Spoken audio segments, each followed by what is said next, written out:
Welcome, dear friend, to a serene exploration through the sands of time. Here, ancient voices share stories that have patiently awaited thousands of years to be heard. This evening, we'll glide along the life-giving Nile, traversing dynasties that rose and fell like the river's yearly floods. We'll delve into the lives of pharaohs, farmers, priests, and pyramid builders who crafted one of humanity's most extraordinary civilizations.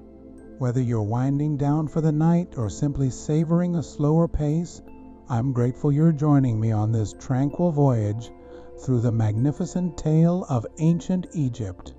I would love to know where you're tuning in from, what time it is in your corner of the world, and what inspires your interest in these ancient narratives. There's a certain magic in how history connects us across distances and eras, uniting strangers in quiet reflection on our shared human journey. If this gentle historical storytelling comforts you, consider joining our community of fellow time travelers. What I'm about to recount is not a glorified Hollywood version of ancient Egypt. This narrative is the authentic account derived from hieroglyphic inscriptions carved on temple walls, from papyrus texts that endured in desert tombs, and from the diligent work of archaeologists who invested their lives piecing together remnants of a civilization that thrived for over 3 millennia. These were not merely distant figures adorned in gold masks and flowing robes. They were real individuals filled with love and laughter, worrying about their children's futures. They gazed at the same stars we see tonight and pondered their place in the cosmos. Have you ever considered how a civilization can uphold its core identity across longer spans than all recorded Western history? The secret lies in the gentle rhythm of the Nile, embodying the profound wisdom of a people who understood that permanence and change can coexist in harmony. What you're about to discover will reshape your insights on human achievement, the delicate balance between tradition and innovation, and the timeless challenges linking us to our ancestors across the ages. By the end of our journey, you'll learn how a collection of farming communities along a river evolved into the world's first great nation. You will see how they established systems of government, religion, and culture that influenced all civilizations to follow, and how their story continues to shape our world today. But first, allow me to paint an image of the stage where this monumental drama unfolded. Envision a vivid green ribbon threading through an endless sea of golden sand. The ancient Greeks aptly named Egypt the gift of the Nile, a fact evident when viewing the country from above. The beauty of this contrast is arresting.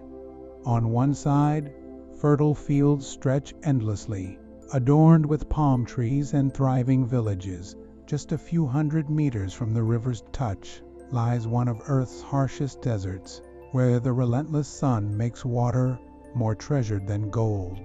This geographical reality shaped every facet of Egyptian civilization. The Nile wasn't merely a route or a source of water.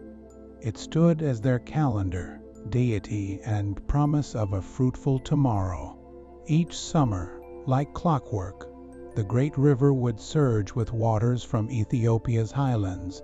By late July, the flood reached southern Egypt, bringing rich black soil that had washed down miles from African mountains. Instead of resisting this annual inundation, the Egyptians embraced it, planned around it, and celebrated it. They developed one of humanity's first advanced calendar systems based on the flood's arrival, splitting their year into 3 seasons that mirrored the river's rhythm. Akhet, the inundation season when waters covered the land and farmers eagerly awaited their retreat. Pere, the emergent season when fertile soil revealed itself for planting. And Shemu, the harvest time when communities united to gather grain for sustenance throughout the year. Yet, this gift came at a cost. The desert surrounding their fertile oasis served as both a protector and a prison. The merciless sands thwarted invading armies for years, granting Egyptian civilization time to flourish amidst relative peace. Yet, the same barriers also isolated them, creating a worldview that profoundly shaped their art, religion, and understanding of life and death.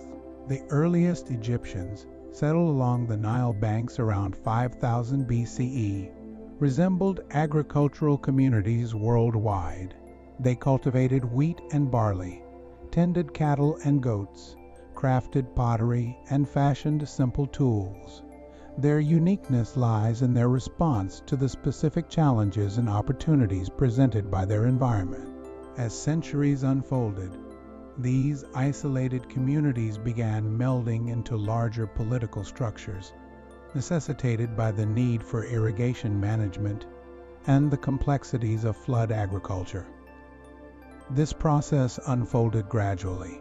For over 1,000 years, the region now recognized as Egypt consisted of two distinct kingdoms. Upper Egypt, stretching from the first cataract of Aswan northward toward modern Cairo, stood as a narrow strip of civilization bordered by desert cliffs. Lower Egypt enveloped the broad delta, where the Nile branched into multiple channels before meeting the Mediterranean Sea. These lands exhibited diverse cultures, deities, and social structures. Upper Egypt remained closely tied to ancient traditions, while Lower Egypt displayed more cosmopolitan traits shaped by trade connections with neighboring countries. The tension between these two regions would define Egyptian politics for years.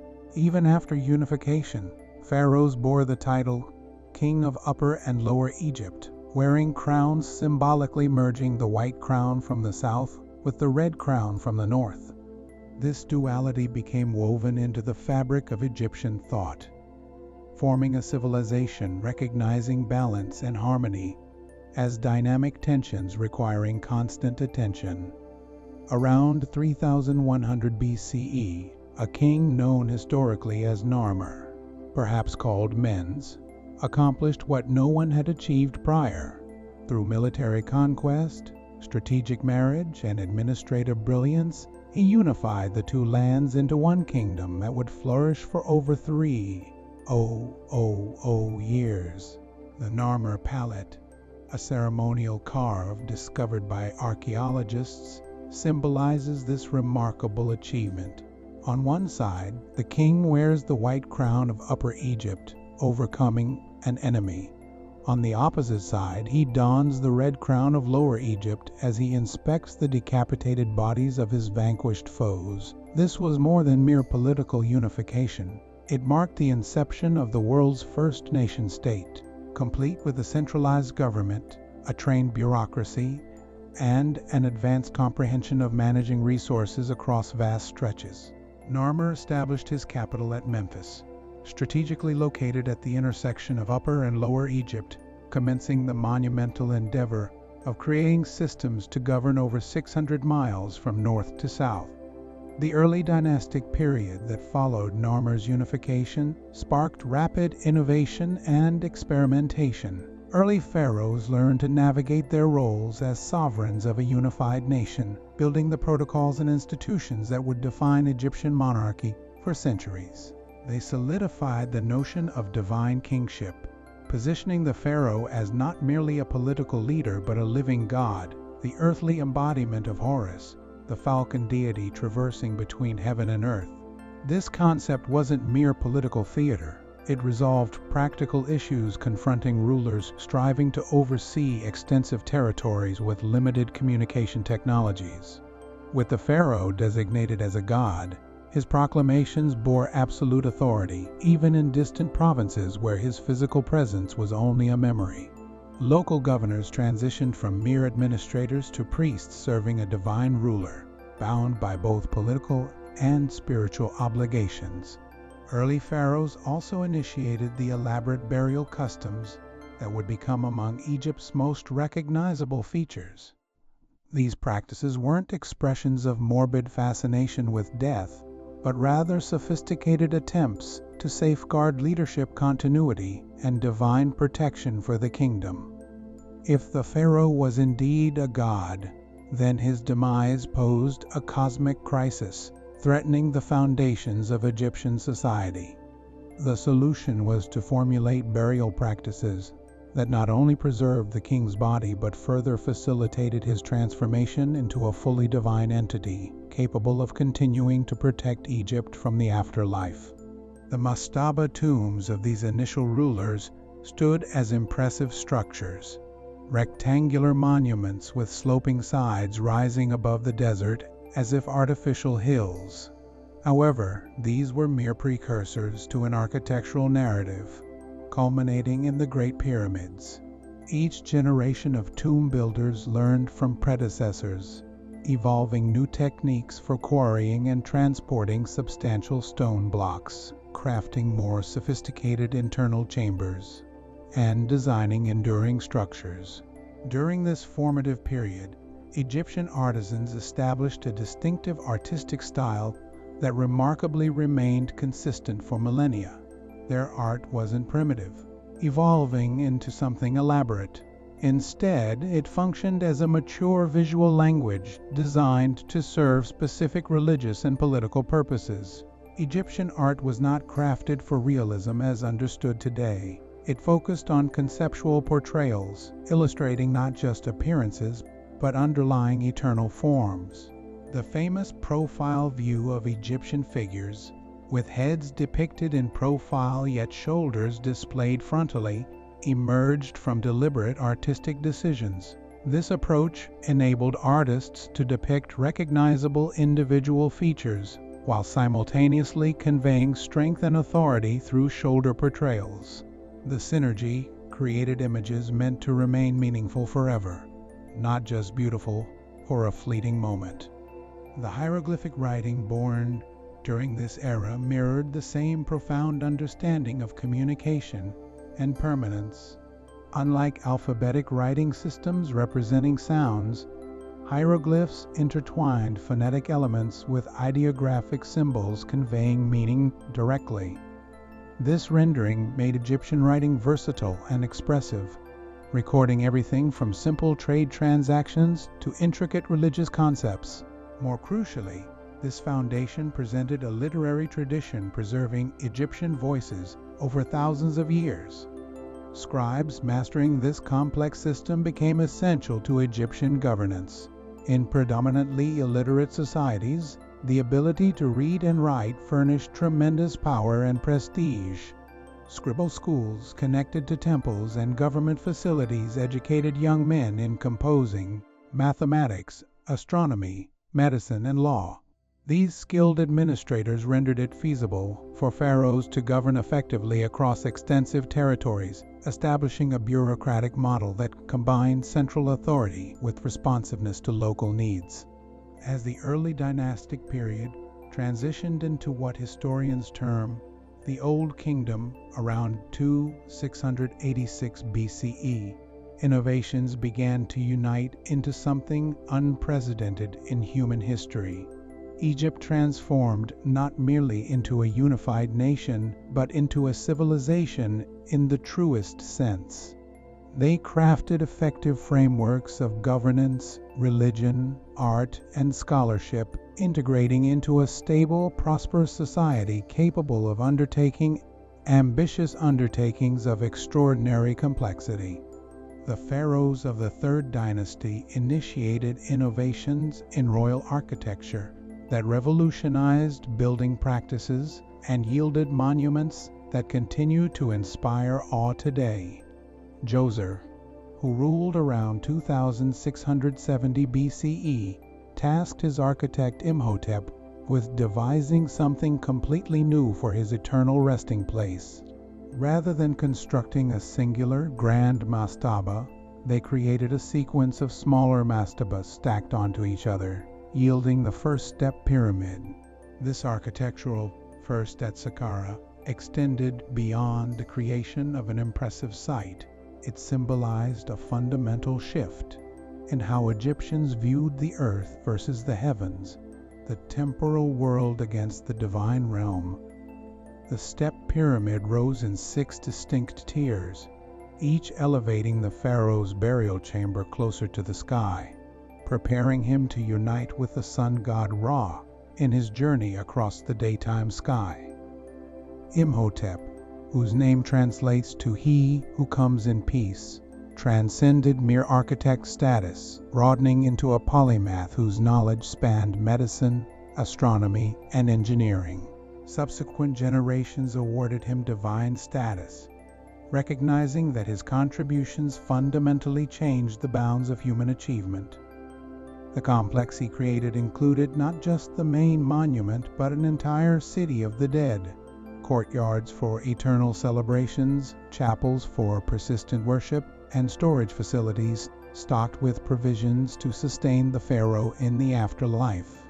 Constructing the structure required organizational skills akin to a modern corporation. Thousands of workers needed feeding, housing, and coordination. Stone must be quarried from locations many miles distant, transported by the Nile during floods when it could handle heavy loads, and then moved across desert terrain and up ramps using theories still debated today among engineers. The required precision was remarkable. The pyramid's base had to be perfectly level, angles meticulously calculated, and internal chambers aligned with astronomical phenomena expected to occur generations in the future. Most remarkably, recent archaeological discoveries indicate this venture did not involve slaves laboring under brutal conditions as often suggested by Hollywood. Evidence from excavations reveals worker villages near pyramid sites, inclusive of breweries, bakeries, and medical facilities, providing better healthcare than many received in the ancient world. These were skilled craftsmen and seasonal laborers who engaged in pyramid construction during the flood season when agricultural tasks were not feasible, alongside specialists dedicating their entire careers to perfecting monumental structuring techniques. These workers took pride in their accomplishments, trembling graffiti into the stones that broadcast their team's successes.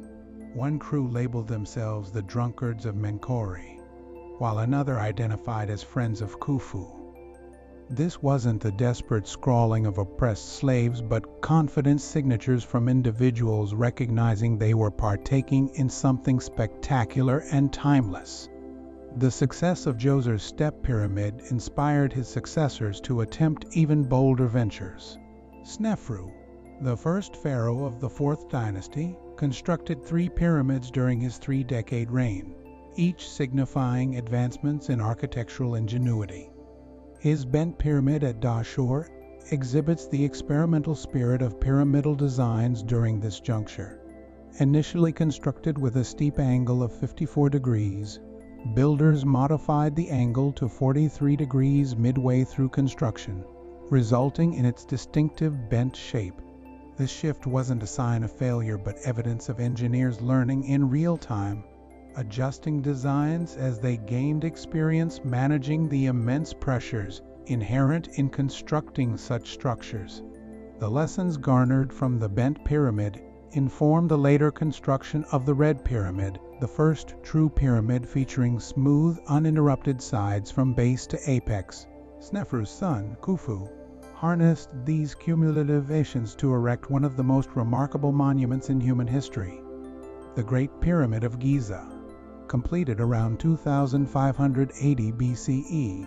For more than 3,700 years, it stood as the tallest structure on Earth. Its base spans 13 acres and encompasses approximately 2.5 million stone blocks, each weighing between 2 and 15 tons. The accuracy of its construction is breathtaking. The entire expanse is leveled to within just 2.5 centimeters. With sides aligned to cardinal compass points to within less than 1/10 of a degree. The Great Pyramid wasn't built in isolation. It functioned at the heart of an extensive complex, comprising smaller pyramids for queens, mastaba tombs for distinguished officials, temples for ongoing spiritual practices, and causeways that connected the monument to the Nile. The entire Giza Plateau became a necropolis, a city of the dead crafted to endure for eternity. The Great Sphinx, carved from natural limestone, vigilantly guards this sacred landscape. Its human head conveys the divine intellect of the pharaoh, while its lion's body symbolizes royal power and might. The internal chambers of the Great Pyramid manifest an impressive understanding of engineering and astronomy guiding its creation. The King's Chamber, housing the still sleeping Khufu's sarcophagus, lies positioned at the pyramid's heart, aligned with stellar occurrences that carried profound religious significance for ancient Egyptians. The narrow shafts leading from this chamber toward the pyramid's exterior were once thought to be air vents. Instead, they serve as astronomical alignments, directing attention toward particular stars and constellations, signifying different facets of the pharaoh's journey into the afterlife. The Queen's Chamber, despite its designation, was never intended for Khufu's wife. Rather, served a ritual function connected to the pharaoh's divine evolution. The Grand Gallery, an impressive ascending corridor with its corbelled ceiling rising 28 feet above, was crafted not only as a passageway, but as an architectural metaphor for the pharaoh's ascent from earthly rulers to cosmic divinity. During the Fourth Dynasty, pyramid building reached its zenith with the majestic monuments at Giza. Khafre's pyramid, despite being smaller than his father's, appears considerably taller due to its elevated setting. Its technologically sophisticated internal layout incorporates multiple chambers and passages reflecting a continual evolution in pyramid architecture. The smallest of the three, Menkauri's pyramid, demonstrates that even late pharaohs with limited resources could construct stunningly beautiful and precise monuments. The pyramid builders of the Old Kingdom weren't creating tombs merely. They were articulating urgent theological commentaries about kingship and the interplay between humans and the divine. Each pyramid was a resurrection machine, purposely facilitating the transformation of the pharaoh from mortal ruler to eternal deity. The pyramid texts, among the oldest religious writings carved into the walls of intermediate pyramids, are detailed guides about the pharaoh's soul journeying through the afterlife. These texts exhibit an advanced comprehension of death, not as an end, but as a transformation. The pharaoh did not merely die and ascend to the heavens. Instead, he underwent an intricate process of purification and rebirth requiring meticulous ritual protocols and magical safeguards. The pyramid functioned both as the stage for this transformation and the pharaoh's eternal sanctuary, enabling him to continue protecting and guiding Egypt from beyond. The society responsible for erecting these monumental structures was far more nuanced and sophisticated than many assume. The Old Kingdom enjoyed a professional civil service, overseeing an array of responsibilities, from tax collection to flood management across vast tracts. Provincial governors, referred to as nomarchs, presided over 42 administrative divisions called nomes, each maintaining localized customs and protective deities, yet united under the pharaoh's divine authority. The economy that enabled pyramid construction was remarkably sophisticated, operating not through money as perceived today, but via intricate redistribution systems allowing resources to circulate efficiently throughout the kingdom. Farmers settled their taxes in grain, which filled immense government granaries and was subsequently redistributed to support craftsmen, soldiers, priests, and officials. This system fostered full employment and social stability while generating ample surpluses necessary for monumental constructions. Egyptian medicine during the Old Kingdom far surpassed that of most ancient societies. Medical texts document surgical procedures, diagnostic techniques, and remedies illustrating systematic observations and experiments. Egyptian doctors were capable of setting broken bones, eradicating cataracts, and performing dental work with impressive skill. They grasped that the heart constituted the central element of the circulatory system, alongside comprehensive knowledge gleaned through mummification processes. The religious beliefs shaping Old Kingdom society were equivalently sophisticated, merging practical ethics with complex theological inquiries about existence. Maat, the goddess of truth and justice, represented not merely abstract moral values but tangible guidance for harmonizing with cosmic order. The pharaoh held the weighty responsibility for maintaining Maat, ensuring justice flourished and natural order continued functioning appropriately. When the pharaoh upheld Maat, the Nile flooded timely, crops thrived, and Egypt prospered. Conversely, when Maat was disrupted, chaos ensued. The artistic expressions and literature of the Old Kingdom embodied these convictions through awe-inspiring works. The wall paintings in mastaba tombs depicted scenes of daily life not simply as records but as eternal realities, where the departed could engage in pleasures they relished when alive. These images were thought to possess magical potency, genuinely supplying nourishment, joy, and companionship for eternity. The literature composed during this period includes some of mankind's earliest great works of fiction and philosophy. The Instructions of Pentor, a wisdom text attributed to a vizier of the 5th dynasty, conveys practical insights on achieving success and ethical living. The Cannibal Hymn, discovered in pyramid texts, employs striking imagery to describe the pharaoh's assimilation of divine power. These creations magnify minds grappling with profound questions about authority, morality, and existence itself. As the 5th and 6th dynasties unfolded, the golden age of pyramid building began transitioning into novel forms of artistic and intellectual expression that would define Egyptian civilization for generations. While the pharaohs of this period may not have constructed monuments of equivalent size to the Great Pyramid, they achieved something equally profound, fostering both a literary and artistic tradition, encapsulating the full complexity of human experience within Egyptian religious belief. The Pyramid of Unas, the last pharaoh of the 5th dynasty, marked an evolutionary moment in Egyptian history. For the first time, the internal walls of a royal tomb were inscribed with hieroglyphic texts, giving rise to what scholars now name the pyramid texts.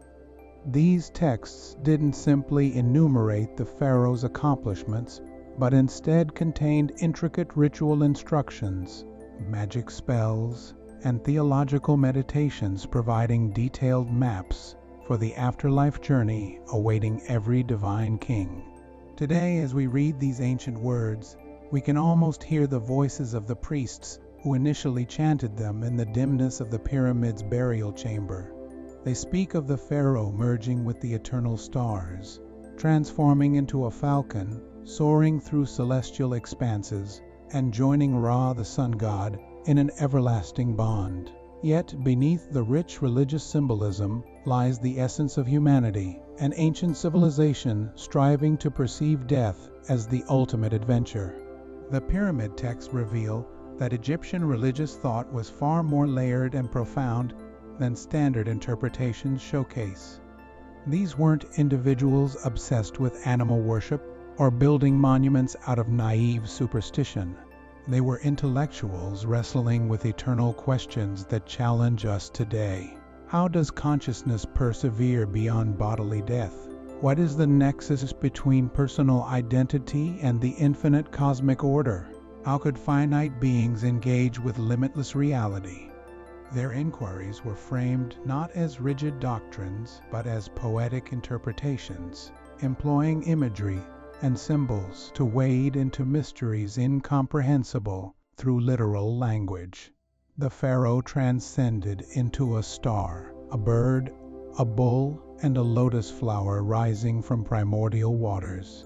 Each representation illuminated varied dimensions of transformation, forming a complex tapestry of meanings that accommodates numerous interpretations while upholding fundamental truths about existence.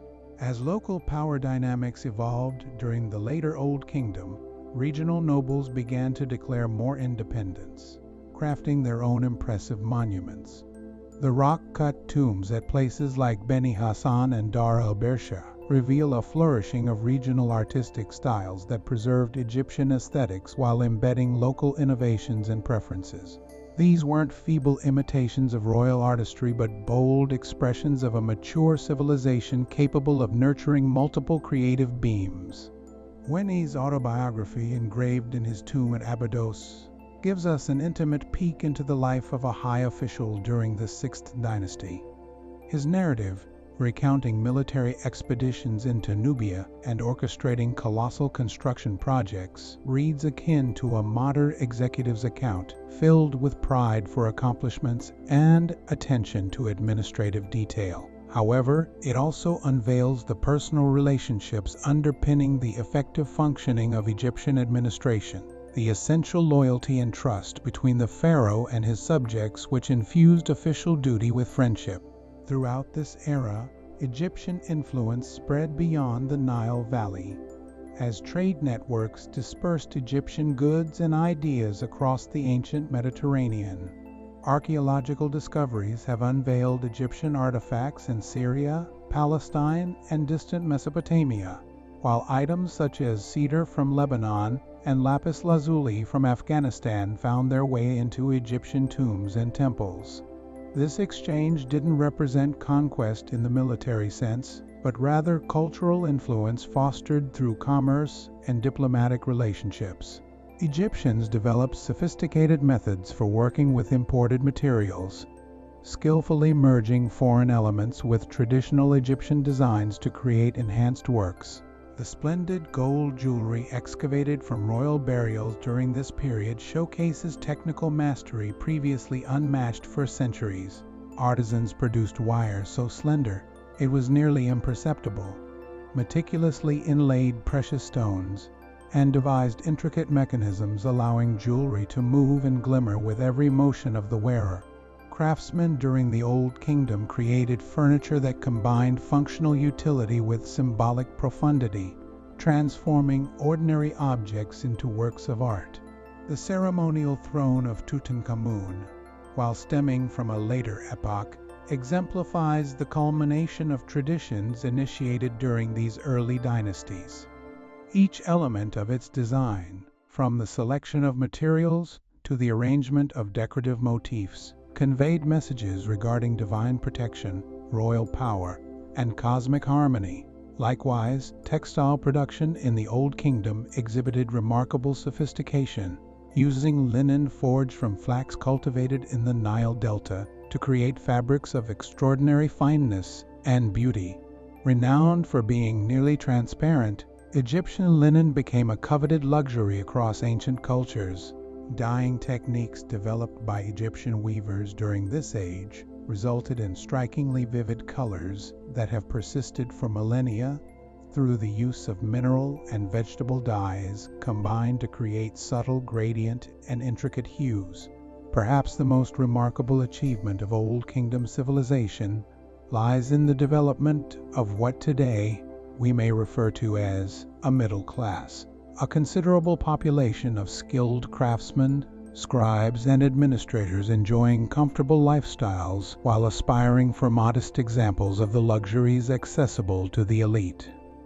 The tombs of these middle-ranking officials reveal households containing refined furniture, exquisite clothing, and access to traded goods that would have been unattainable for ordinary people in most ancient societies.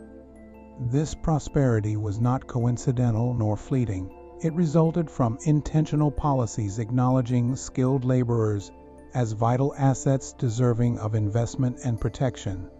Egyptian craftsmen underwent protracted apprenticeships that shaped them into masters, capable of ingenuity within established practices. The guild system that emerged during this epoch offered professional identities and social security while ensuring quality standards that rendered Egyptian products iconic across antiquity. Supported educational frameworks for this skilled workforce were exceptionally advanced for their time. Temple schools provided training not solely in reading and writing, but also in mathematics, intricate enough to sustain complex engineering projects, and astronomy precise enough for efficient calendrical systems that yielded practical results.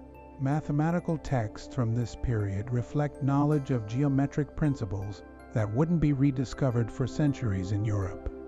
The Edwin Smith surgical papyrus, although replicated in a later time, preserves invaluable insights into medical understanding originating during the Old Kingdom.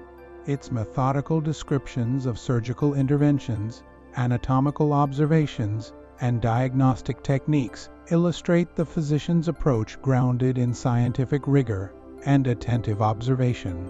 These were not primitive medicine men clinging to magic and superstition. They were professionals recognizing the imperative of systematic observation and logical reasoning guiding their practices. Egyptian astronomy of this time achieved significant precision in tracking star movements, synchronizing with earthly occurrences. Their calendar, founded on meticulous observation of celestial phenomena harmoniously intertwined with practical agricultural needs, would endure for thousands of years. Their aptitude for predicting eclipses, tracking celestial bodies, and calculating the year's length accurately rivals modern measurements, revealing mathematical and observational skills unsurpassed until later civilizations. Cultural and religious festivals spanning ancient Egyptian life were not mere ceremonies but complex social and economic events uniting individuals across the kingdom.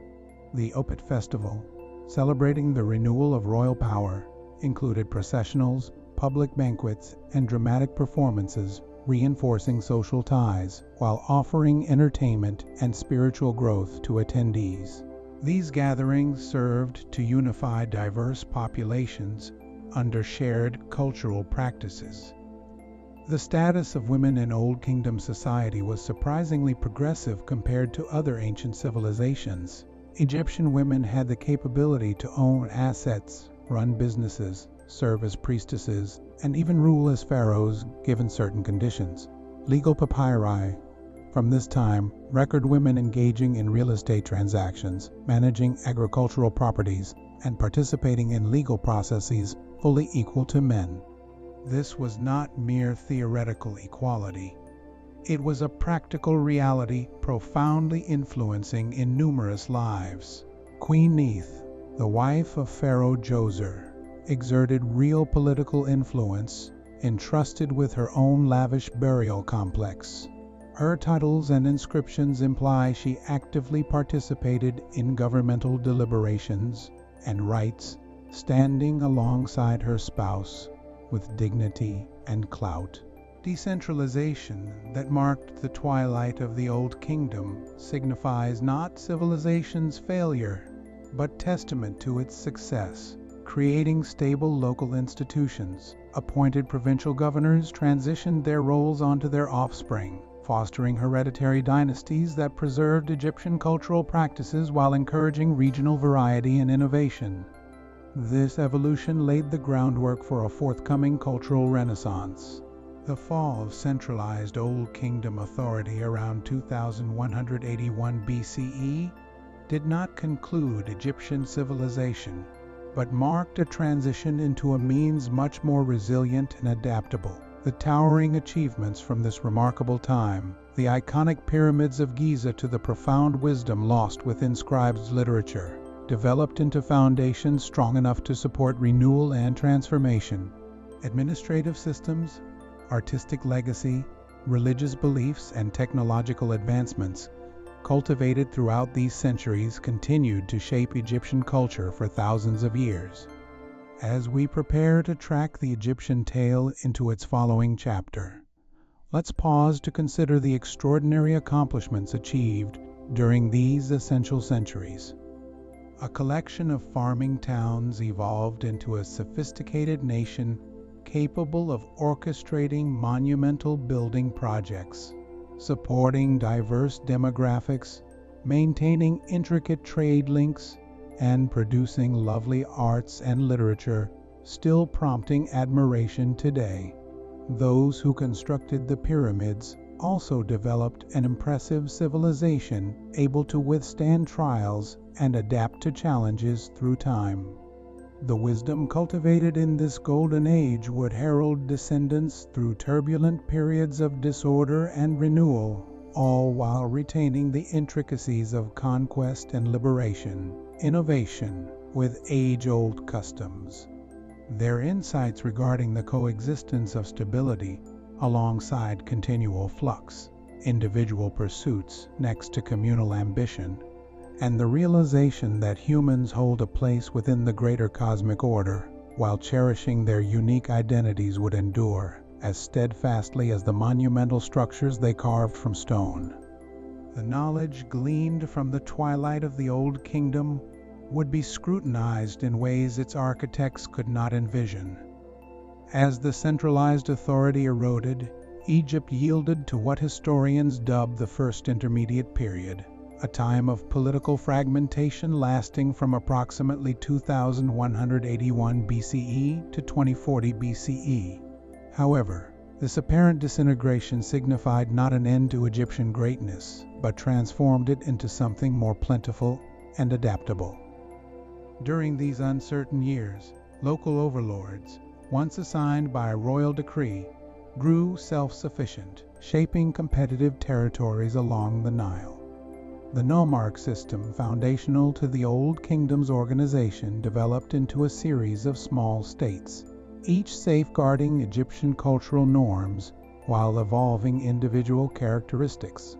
Far from disbanding Egyptian civilization, this decentralization birthed experimentation, facilitating growth, nurturing artistic styles and literary forms that enriched Egyptian culture for centuries ahead. The rock-cut tombs at Beni Hassan showcase the creativity and self-assurance of these local leaders, adorned with scenes of daily life that hint at a society adapting resourcefully to change. These are not feeble reflections of royal artistry, but bold assertions of a mature civilization able to nurture multiple centers of creativity. Perhaps one of this period's most evocative works is the Admonitions of Ipuwer, a literary piece vividly illustrating social turmoil through emotional resonance. The text prompts a worldview where servants become the master while those power starve, sacred customs decay, and ancestral wisdom is forgotten. Scholars debate whether these narratives chronicle verifiable events or convey literary metaphors for disarray, yet the emotional heft of the composition remains substantial. What renders Ipuwer's reflections particularly enthralling is that they frame societal turmoil not as random disaster, but as an outcome of straying from Maat, Egyptian society's underlying principle of order. The author does not merely lament disorder, but advocates for renewal of the ethical and spiritual tenets essential for Egyptian civilization's survival, revealing their deeply rooted sense of hope. The literature birthing during the First Intermediate Period unveils thinkers grappling with dilemmas still relevant in contemporary society. How should individuals respond when societal structures falter? What obligations do we hold towards one another during hardships? Can we root through classic wisdom to support unprecedented challenges? Their answers aren't straightforward. They embrace both complexities and subtleties, acknowledging human limitations in conjunction with divine potential. The tale of the eloquent peasant, written in this time, tells of a farmer seeking justice from a corrupt official, weaving a narrative that reflects that wisdom and virtue aren't limited to the elite, but can emerge from the most unexpected sources. The story's popularity signifies that audiences appreciated the vision, emphasizing individual dignity and moral courage. These literary expressions do not appear in isolation. They reflect the broader shifts regarding Egyptian society and intellect. Democratization of religious beliefs initiated during the late Old Kingdom gained momentum within the First Intermediate Period, as common citizens began asserting rights to afterlife privileges previously limited to royal bloodlines. The so-called coffin texts, emerged as magical inscriptions in the wooden coffins of middle-class Egyptians, drawing from royal pyramid texts to adapt them for anyone who could afford decent burial provisions. This transition in religious democratization heralded new configurations of personal piety, inviting increased communal worship while allowing individuals to engage in novel expressions of spiritual devotion. People commenced commissioning personal inscriptions that underscored moral triumphs in their lives instead of solely focusing on positions within social hierarchy. These texts uncover individuals acknowledging their responsibility for upholding MAT amidst daily endeavors, as active agents rather than mere subjects of divine authority. The technological advancements birthed during this politically fractured interval would significantly bolster Egypt's comparative resilience in future advancements. Local workshops freed from royal monopolies embarked on testing new methodologies in metalworking, textile creating, and pottery crafting. Bronze technologies, which would later transform Egyptian military capacities, emerged during these crucial decades, driven by artisans quick to respond to local demands. Agricultural paradigms also evolved significantly, inventing irrigation systems that increased productivity while reducing reliance on centralized controls. The shaduf, a simple yet effective lever system enabling irrigation, gifted individual farmers the talent to expand their cultivated territories without mandating extensive state investment. Such advancements proved pivotal as centralized authority was eventually reinstated. Trade networks connecting Egypt to the surrounding Mediterranean world remained vibrant throughout these eras, as diversified means of commerce flourished amidst political fragmentation. Local rulers cultivated unique commercial relationships, yielding pathways for acquiring goods. This variation enriched Egyptian commerce while incorporating transformative influence that would impact Egyptian development.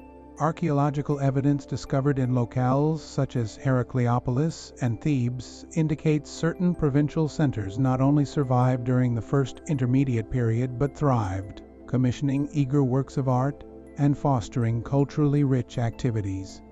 The tomb of Antiphai at Moala details autobiographical inscriptions boasting of his skill in preserving order and prosperity within his realm amid chaos. These local overseers weren't oppressive warlords, rather, they were astute managers devoted to maintaining the fabric of Egyptian civilization on a regional scale. The gradual reunification commencing around 2040 BCE wasn't an imposition from an external force, thus reverting to established centers of power. Instead, it evolved naturally from these local power bases. The Theban princes who spearheaded this reconsolidation drew lessons from traditions and innovations refined during the intermediate periods, recognizing the potential for cultivation across all regional advancements. Their achievement was not only underpinned by military means, they displayed an exceptional ability to weave localized developments into a renewed national vision. Mentuhotep II, who solidified Egyptian unity around 2040 BCE, faced challenges both similar and different from those confronting Narmer nearly 1,500 years earlier. Like the initial unifier, he had to fashion institutions to govern a far-reaching territory populated by people with diverse affiliations and loyalties. However, he also had to negotiate sovereignty with provincial elites, unfamiliar with centralized authority, as they had forged independent identities, thriving on their self-asserted legitimacy. The emerging Middle Kingdom was thus not an absolute monarchy like its Old Kingdom predecessor, but rather a framework catering to dynamic local governance while honoring the contents of constitutional rule. Pharaohs of the 11th and 12th dynasties adjusted to this politically nuanced structure without sacrificing authority. Their fables articulated emphasis on the pharaoh as shepherd guiding his people instead of a reclusive divine entity. The instructions for King Merekere, attributed to a ruler instructing his successor, stress the significance of moderation, wisdom, and concern for the well-being of subjects. There's acknowledgement that royal strength hinges on both popular backing and divine favor, both of which must manifest through virtue. This understanding of kingship revealed itself in the architectural projects undertaken by Middle Kingdom pharaohs. While they carried on the tradition of pyramid construction, these edifices were notably smaller and more pragmatic than their Old Kingdom forebears, illustrating that sheer scale did not serve as the sole testament to royal symbolism. The pyramid complex of Amenemhat III at Hawara contained pioneering drainage mechanisms and architectural innovations demonstrating that Egyptian engineering continued to adapt and advance. The Middle Kingdom reawakened Egypt's artistic and practical skill, intertwining traditional craftsmanship with advances birthed during the fragmentation period. Jewelry uncovered from the tomb of Princess Sithathorunet showcases a craftsmanship exceeding even Old Kingdom artistry, utilizing elaborate wire working and granulation techniques, leading to exquisitely delicate and exquisite pieces. The crown of Princess Camarines consists of over 700 individually crafted components, meticulously assembled to achieve divergence.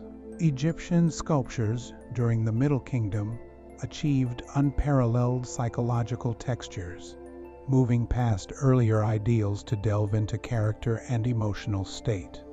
The portraits of Senusret III capture a ruler shaped by the burdens of authority, while his visage exhibits empathy strengthened by determination, humanizing regal stature while retaining its dignity.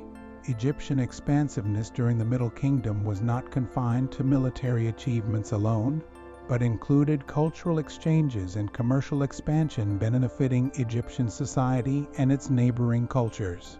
Trading posts positioned in Nubia acted as centers of cultural amalgamation, where Egyptian and African customs merged, forming new artistic and spiritual expressions. The fortress constructed at Buhen ingeniously integrated temples, workshops, and living spaces, fostering a thriving multicultural populace. Egyptian expeditions to the mysterious land of Punt, possibly proximate to modern Somalia and Eritrea's Red Sea coast, returned with exotic goods and knowledge enthralling Egyptian audiences. The detailed murals in Hatshepsut's temple at Deir el-Bahari depict Puntite structures on slightly raised platforms alongside unique animals and indigenous populations flaunting distinctly different customs from Egyptian norms. Such illustrations are not casual curiosities. They signify the Egyptians' readiness to absorb and learn from external cultures. The technological advancements during the Middle Kingdom encompassed ingenious strides in metallurgy, mathematics, and medicine which would continue to guide Egyptian civilization for centuries. The mathematics texts emerging from this epoch manifest complex understandings of geometry and algebra, demonstrating methods of calculating areas and volumes supporting intricate engineering endeavors. The Moscow Mathematical Papyrus features mathematical puzzles surrounding pyramids and geometric forms, showcasing how theoretical mathematics facilitated practical implementation. Medical advancements fortified by Old Kingdom foundations merged with newfound insights extracted from increased engagements with other civilizations. The Kahun Medical Papyrus, primarily addressing female reproductive matters, exemplifies systematic observation and valuable treatments for gynecological conditions, demonstrating continued evolution of methods practiced by earlier Egyptians. Religious shifts during the Middle Kingdom reflected the balance between tradition and innovation that permeated other aspects of Egyptian society. The cult of Osiris, the deity overseeing resurrection and mortality, rose sharply in popularity across social divides, fostering hope for everlasting life for anyone adhering to MAAT and receiving appropriate burial. This democratization of afterlife beliefs ushered in fresh forms of personal devotion while still tethered to ancient theological practices. The celebrated festival calendar that informed Middle Kingdom spirituality included both time-honored ceremonies bridging communities to cosmic patterns and newer observances aligning with contemporary practices. The Festival of the Valley brought together living and deceased family in elaborate cemetery celebrations, facilitating social bonds while fostering ideas of shared existence.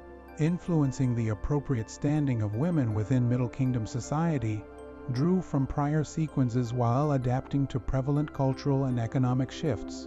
The rule of Queen Neferusobek, serving as pharaoh in the late 12th dynasty, affirmed female leadership as a significant possibility within Egyptian political customs. Her substantive reign paved the way for future female pharaohs, highlighting the Egyptian ability to tailor innovative frameworks while managing exceptional needs. Middle Kingdom educational systems expanded robustly during this time, yielding ever more complex administration exigencies for trained personnel. Scribal schools connected to temples and administrative sites taught not only technical proficiencies but also ethical principles and cultural knowledge integral to effective governance. Instructions from Amenemhat elaborate on the value of wisdom, patience, and dedication as key ingredients for public service.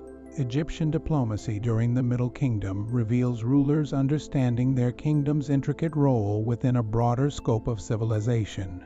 The preserved diplomatic correspondence depicts Egyptian pharaohs exchanging gifts with leaders from Mesopotamia, Anatolia, and the Eastern Mediterranean, tying mutual bonds of friendship and respect that nurtured peaceful trade.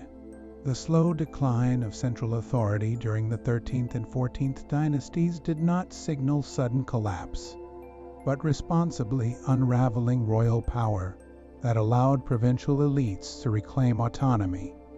This process intertwined with the advent of new immigrant groups from the Levant, known by Egyptians as the Hyksos, who introduced diverse cultural traditions and technical advancements that would ultimately benefit Egyptian civilization. The Second Intermediate Period, circa 1650 to 1550 BCE, saw another division into rival kingdoms. Further complicated by foreign governance, the Hyksos kings, establishing themselves in the Nile Delta, were not cruel oppressors but pragmatic leaders who embraced Egyptian administrative practices while safeguarding their own cultural identities. Their regime ushered in military enhancements, horse-drawn chariots, bronze weaponry, and composite bows crucial for future imperial outreach. Yet these advancements emanated from Egyptian ingenuity. Craftsmen flawlessly adapted and refined foreign methodologies, spurring the creation of superior arms and tools. The cultural interchanges occurring during the Hyksos reign enriched Egyptian artistic forms and literary traditions without compromising original tenets. Egyptian scribes continued composing wisdom literature and spirituality texts, incorporating newly envisioned themes reflecting the realities of a multidimensional community. The Theban princes, who expelled the Hyksos around 1550 BCE, realized a true transformation rather than a restoration. They did not merely seek to restore past political structures, but to cultivate a novel confluence shaped by lessons accrued throughout years of adaptation, armed with foundational knowledge, nourishing their success during transition.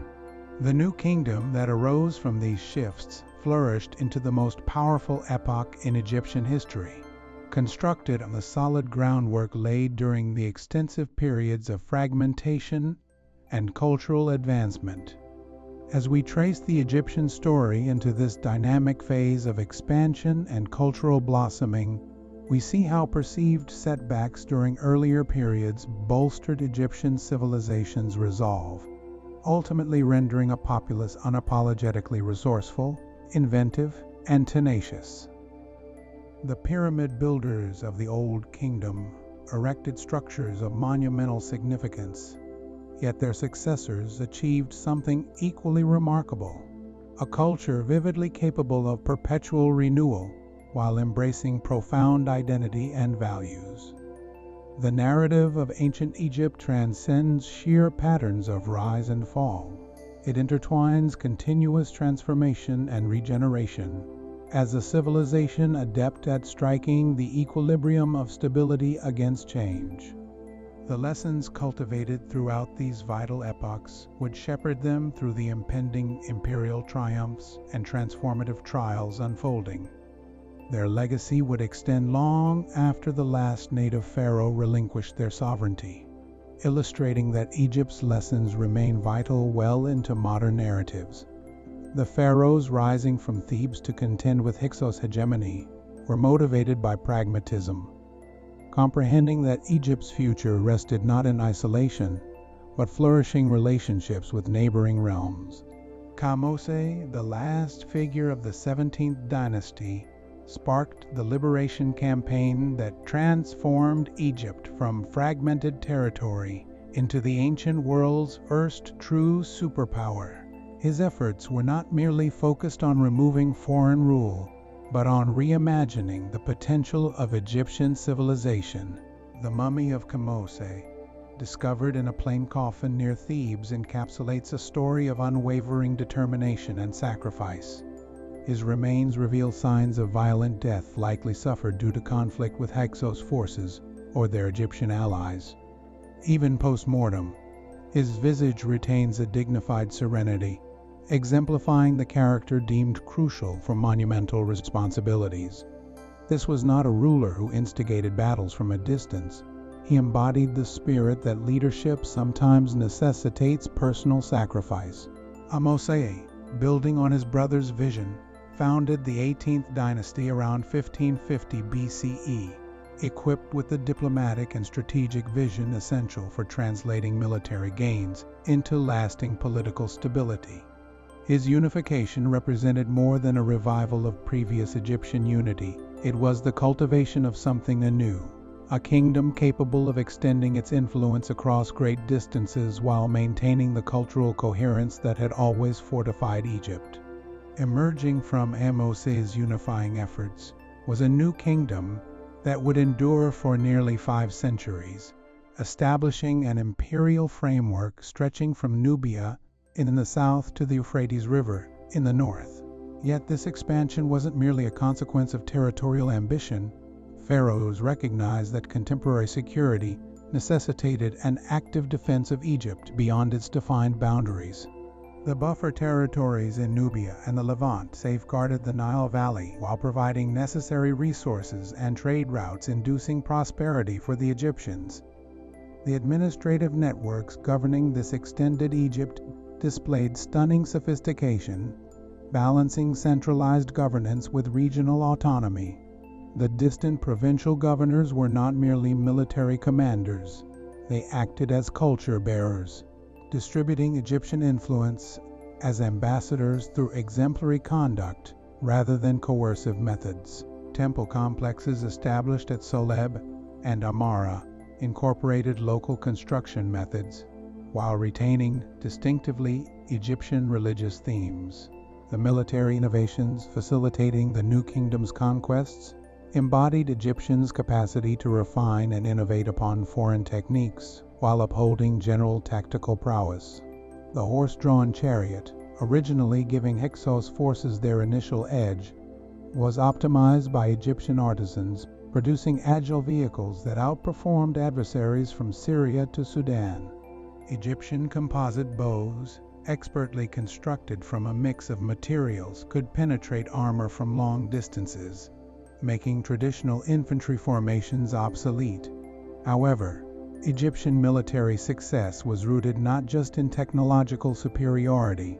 The professional army surfacing during the New Kingdom combined Egyptian organizational ingenuity with tactics learned through extensive encounters with various foes, emphasizing adaptability. Leaders like Thutmose III served not merely as skilled field commanders but as astute strategists, understanding how military power could further diplomatic and economic pursuits. The Battle of Megiddo, fought around 1457 BCE, exemplified Egyptian military evolution post-Pyramid Age, as Thutmose III faced a coalition of Canaanite rulers backed by the powerful Mitanni kingdom, adversaries possessing comparable weaponry and training while lacking the logistical competence characteristic of Egyptian forces. The pharaoh's victory was not achieved through sheer numbers nor superior technology. It was the result of meticulous planning, intelligence gathering, and maintaining unit cohesion during intricate maneuvers. The subsequent siege witnessed the investment of resources. The systematic effort required to surround Megiddo demonstrated engineering prowess essential for laying siege, while keeping supply lines operable across potentially hostile grounds. The careful documentation harnessed by Egyptian scribes during this campaign indicates an army valuing written record-keeping and analytical consideration just as much as valor and combat capability. Egyptian diplomacy during this period mirrored its military brilliance, weaving alliances and tributary frameworks that aided imperial expansion while minimizing the need for direct military control. The Amarna letters preserved among Egyptian archives expose a world where pharaohs operated as equals alongside Babylonian and Mitanni rulers, negotiating treaties and sharing gifts that forged bonds of mutual respect. These diplomatic connections represented personal relationships between leaders familiar with each other's languages, cultures, and values. Egyptian princesses sought out foreign kings as brides, while allied rulers also provided daughters to the pharaoh's household, nurturing familial ties that lessened the likelihood of hostilities. Gold originating from Nubia helped Egypt cultivate necessary luxury goods to maintain these relationships, while imported riches like silver and lapis lazuli enhanced the grandeur of Egyptian artistic and architectural achievements. The cultural flourishing that accompanied New Kingdom political expansion permeated every layer of Egyptian society, from opulent royal residences to the living quarters of ordinary laborers. Tomb paintings in Thebes ingeniously combined traditional Egyptian values with influences taken from conquered and allied territories. The tomb of Nebamun, a mid-level official, presents scenes of his daily life rendered in exquisite detail, meticulously crafted to evoke the enchanting sounds of laughing children and the sense of incense wafting through homes. Egyptian sculptures during this time achieved unprecedented technical mastery and emotional depth, breaking free from the constraints of earlier dynasties to explore complex psychological portrayals. The colossal statues of Amenhotep III at Luxor Temple illustrate how monumental exploitation could merge with subtle modeling, yielding representations blending awe-inspiring imagery with personal intimacy. The artistry existing in these pieces didn't yield generic portrayals of regal power. They revealed the unique conceit guiding each individual's character. New Kingdom architecture reflects the same balance between time-honored methods and evolving ingenuity as clear throughout other cultural pursuits. The temple complex at Karnak expanded over countless generations, presenting an enduring testament to Egyptian theological thought. Its walls imprinted with the narratives chronicling the shifting interactions between the divine and human spheres.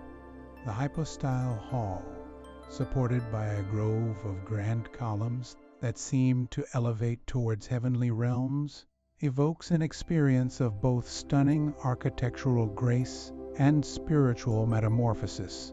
One marvelous feature of New Kingdom religious architecture was its integration with nature, enabling the Temple of Hatshepsut at Deir el-Bahari to seem as if it organically rose from its limestone surroundings. The terrace structure mirrored the geological features while creating spaces for rituals that bound worshippers to both natural and divine forces. Its orientation aligned with cosmic phenomena of paramount religious significance, while its courtyards and sanctuaries provided venues for ceremonies celebrating the ceaseless cycles of existence and renewal. The reign of Hatshepsut, spanning from roughly 1479 to 1458 BCE, highlighted how Egyptian political customs could adapt to remarkable situations while ensuring governmental stability. Her ascension to the throne, adorned in a false beard and men's royal attire, marked an adaptation rather than a departure from established gender norms fitting contemporary needs. The wealth and cultural accomplishments of her 20-year reign validated her unusual elevation while instigating traditions that would empower future queens. The trading expeditions she championed to the enchanting land of Punt reflect Egypt's elaborate commercial network extending beyond typical geographic lines, unveiling treasures that were unparalleled back home, such as incense trees planted into temple gardens. Records documenting these trading voyages, safeguarded in temple reliefs and papyrus documents, illustrate Egyptian merchants and diplomats adeptly combining commercial instincts with academic curiosity. Egyptian metallurgy attained unprecedented finesse as artisans learned to blend iron, bronze, and precious metals in ways yielding unexcelled quality in tools and weaponry. The daggers present in the tomb of Tutankhamun, one forged from meteoric iron, valued more than gold, illustrate technical artistry that wouldn't be replicated for millennia. Egyptian mathematics and astronomy further developed during this age, supporting complex engineering ventures and providing operations for vital navigation and timekeeping. Star charts painted on tomb ceilings served dual functions as both expressive artworks and practical aids for priests determining festival dates and ritual observances. The advancement of sundials and water clocks in this era showcases precision in measuring time essential for streamlined governance of an expansive territory. The medical texts emerging during the New Kingdom capture the zenith of systematic observation and clinical knowledge cultivated through ages. Egyptian physicians distinguished themselves with diagnostic, surgical, and therapeutic techniques unparalleled until more recent medical advancements. Gynecological papyrus highlights intricate understanding of feminine anatomy and reproductive health, enabling manageable treatment of complexities otherwise obscure to other healing traditions. Egyptian surgical methodologies undertake treatments for cataracts, fractures, and tumor removal, demonstrating both technical expertise and comprehensive comprehension of human anatomy. Instruments discovered within physicians' tombs reveal meticulous craftsmanship capable of facilitating delicate operations while adhering to cleanliness needed to prevent infections. Egyptian healthcare thus embodies a sophistication providing care accessible to patients across all social standings. Pharmacological wisdom embedded in Egyptian medical documents catalogs extensive information regarding various plant, animal, and mineral substances employed for ailments. Egyptian physicians grasped fundamental dosage principles, drug interactions, and treatment timelines, creating concoctions tailored specifically to individual needs. Their acute observations facilitated the blending of herbal remedies with requisite techniques, establishing templates for subsequent medical exploration. The synthesis of physical and psychological treatment within Egyptian medicine signifies an advanced comprehension of the relationship binding mental and physical health. Acknowledging that emotional affliction can present itself physically, while bodily maladies can provoke emotional distress, practitioners rendered holistic care addressing both realms through combinations of therapies and sacred healing customs. The educational framework supporting Egyptian medical practices has established stringent criteria ensuring consistent quality across the realm. Medical academies linked to key temples fostered theoretical knowledge and practical training through mentorship under skilled physicians. Graduation criteria compelled mastery over surgical techniques, pharmaceutical knowledge, and diagnosis of intricate conditions, producing healthcare professionals whose proficiency rivals that of later practitioners. The international influence of Egyptian medical knowledge reached far beyond its own borders, as non-Egyptian students ventured to study alongside esteemed physicians, while Egyptian healers were recruited to serve far-flung rulers. The medical manuals, translated into Greek, Latin, and other languages, disseminated Egyptian therapeutic practices to regions otherwise lacking remedy options, enhancing Egypt's diplomatic bonds while offering profound insights into healthcare methodologies. Later, astronomers advanced earlier Egyptian discoveries, cultivating precision in celestial calculations through innovative apparatus and methodologies. Egyptian astronomers successfully predicted eclipses, traced planetary movements, and computed the year's length with notable accuracy previously unachievable until modern advancements arose. Their star catalogs and constellation mappings granted crucial guidance for maritime navigation, providing critical context for pharaonic support of religious and seasonal rhythms. Architectural exploits rooted in Egyptian cosmic understanding emerged during this traditional backdrop, creating monuments that functioned as celestial observatories, a legacy extending from structure orientation to processional alignment measured for astronomical significance. Thus, our gentle journey through these shifting sands nears its closure, dear friend.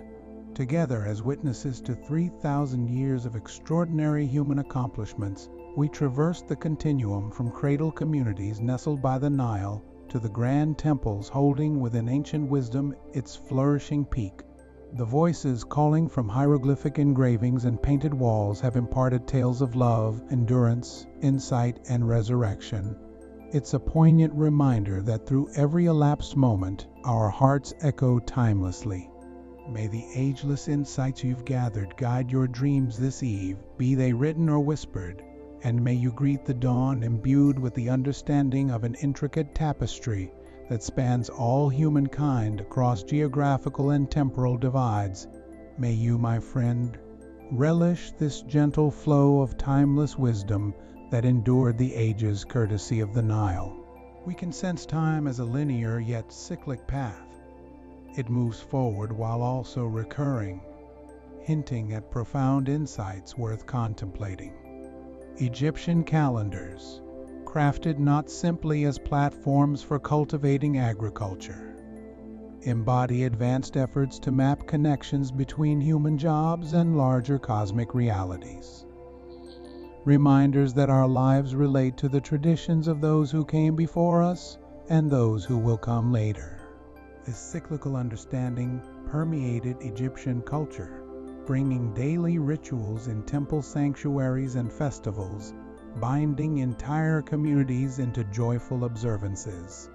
The Opet festival radiated a celebration lasting weeks during the flood season, proving to be more than a simple religious event. It became a renewal of the social pact anchoring pharaoh and people. At such festivals, societal hierarchies momentarily faded, inviting everyone to participate in reaffirming identities reflective of shared origins connected to the divine.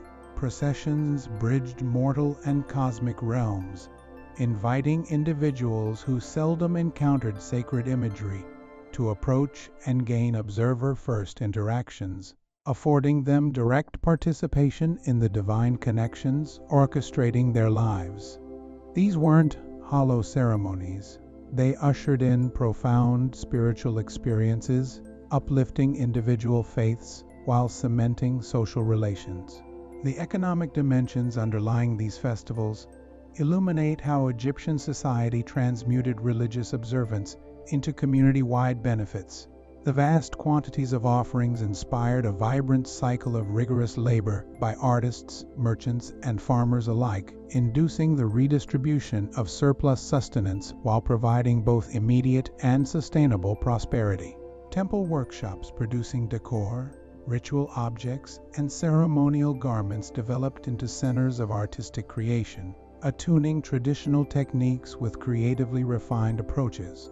International visitors who celebrated alongside Egyptians returned home carrying the stories of sophistication embodied throughout Egyptian culture, enhancing Egypt's diplomatic efforts and economic engagements.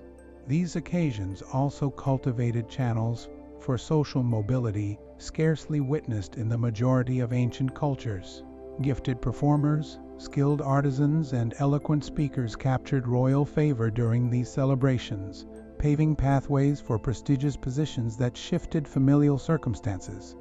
Many autobiographical accounts emerging from this period refer to immediate recognition stemming from festivals as opportunities revealing hidden talents and promoting social advancement. Music, dance, and theatrical expression entwined with Egyptian religious festivals, birthing artistic traditions molding cultural evolution across the ancient Mediterranean. Instruments, performance methods, and compositional frameworks from Egypt inspired neighboring cultures, while specialists in movement garnered employment across courts extending from Mesopotamia to Greece. The harps, lyres, and percussion instruments, ingrained within tomb paintings, spoke of sophisticated musical technologies enabling substantial levels of performance. The written preservation of Egyptian musical norms along with artistic representations permits modern exploration of ancient performance styles with notable fidelity, revealing a long tradition of versatile harmony. Songs penned into papyrus reflect an understanding of tones, rhythm, and harmonic connections. Thus, their melodies impacted emotional depth pivotal to Egyptian experiences. Work songs reassuring collaborative labors, love poems exploring personal sentiments, and religious hymns exalting the divine all underscored how music met both practical and inspirational functions within Egyptian society. Dance traditions interlinked vigorous artistry with spiritual symbolism, further transforming human movement into divine dialogues between earthly and celestial realms. Ritual dances celebrated within temples were not merely performances, they served sacred purposes by invoking cosmic energies, ensuring the continuity necessary between realms of mortals and deities. Extensive training mandatory to master dance movements created professional troupes endowed with both societal status and economic assurance akin to their skilled artisan counterparts. Egyptian performing arts impacted far beyond mere entertainment, influencing education, healing, and unity within civic life.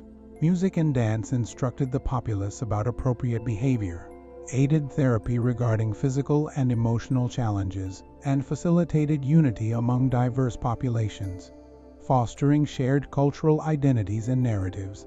Therapeutic aspects of music incorporated unique tempos and tunes explicitly tailored for various health concerns. Simultaneously, dancing movements acted as prescribed therapy for injuries and chronic ailments. The evolution of Egyptian literature registered during the latter dynasties displays civilization capable of affording support for artistic utterance alongside functional writing. Fiction emerged as a defined genre, enabling writers to navigate human experiences and emotions inadequately addressed by historical texts or religious scriptures. The tale of the shipwrecked sailor represents one of the earliest remnants of Egyptian narrative fiction, combining adventure with philosophical introspections, suggesting parallels with future storytelling styles.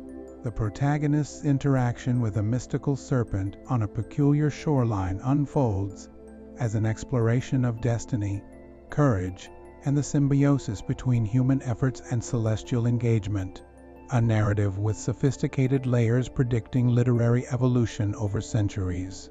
Meanwhile, love poetry attained remarkable emotional depth and sophistication unequally matched within global literary history for many ages. These poetic expressions portrayed an art form that transcended mere carnal longing, elaborating on themes of romantic attraction, spiritual connection, and intimate bonding. The narrators in these poems embody sentiments that remain resonant even in modern times, spirits reaching out across ages toward universality and emotional articulation.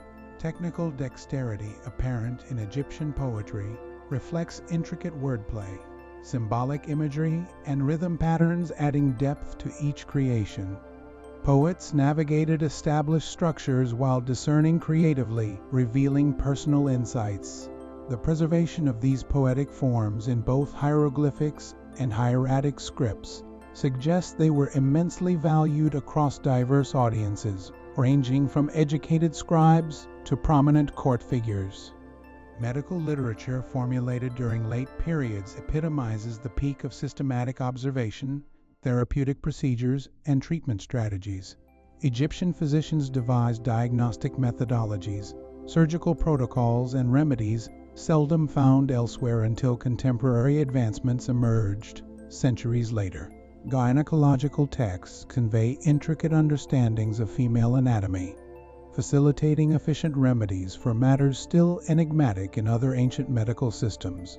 The procedures executed in Egyptian surgical practices offer treatments for ailments such as cataracts and fractures, demonstrating respectable skill alongside an essential understanding of human biology. Tools discovered among the graves of physicians exhibit meticulous design ensuring precision, hallmarks of an advanced medical realm offering care to individuals spanning social classes.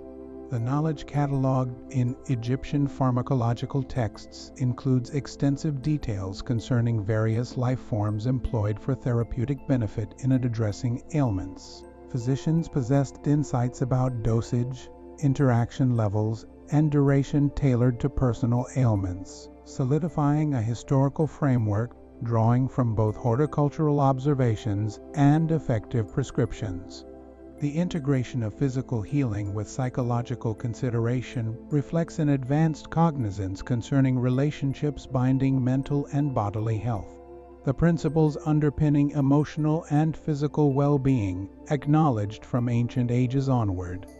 Medical practitioners recognized that psychological distress could manifest physically, while physical conditions could raise emotional challenges needing separate focus. Their comprehensive methodologies addressed both illness domains through converging medical treatments alongside sacred healing protocols. Supported educational systems fostering medical protocols, emphasized stringent standards, ensuring services delivered continuity across the kingdom. Medical academies connecting to pivotal temples provided educational insights while enabling practical training under deep-rooted specialists. Completion criteria required candidates to demonstrate hospitals, medicinal knowledge, and the capacity to diagnose intricate circumstances, yielding healthcare authorities whose adeptness rivaled that of subsequent generations. The vast reach of Egyptian medical expertise transcended geographical boundaries during the ancient world, where students traveled to learn from illustrious physicians while their own experts served foreign rulers. The medical papyri translated into foreign languages extended Egyptian therapeutic techniques to regions lacking access to adequate resources, manifesting offers of paid services while exporting beneficial information to enhance healthcare understanding. This categorical synthesis stood shared across different circumstances of existence, extending from astronomy to agriculture.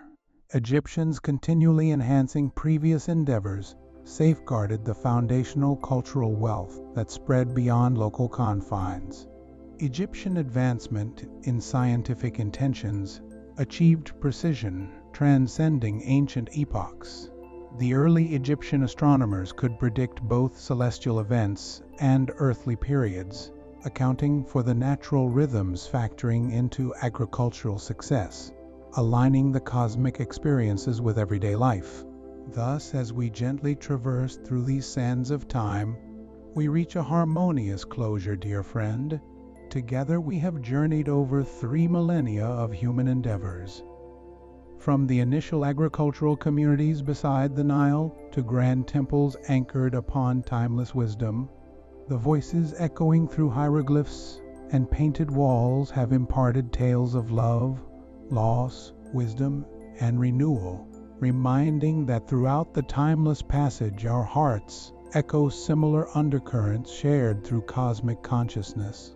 May their immortal insights guide your dreams tonight as you wake anew, serene in contemplation of the interwoven human stories that transcend across existence. Thankful for your presence in embracing this marvel. Ancient Egypt remains a wellspring of timeless understanding, reflecting wisdom that continues to resonate within the human experience today.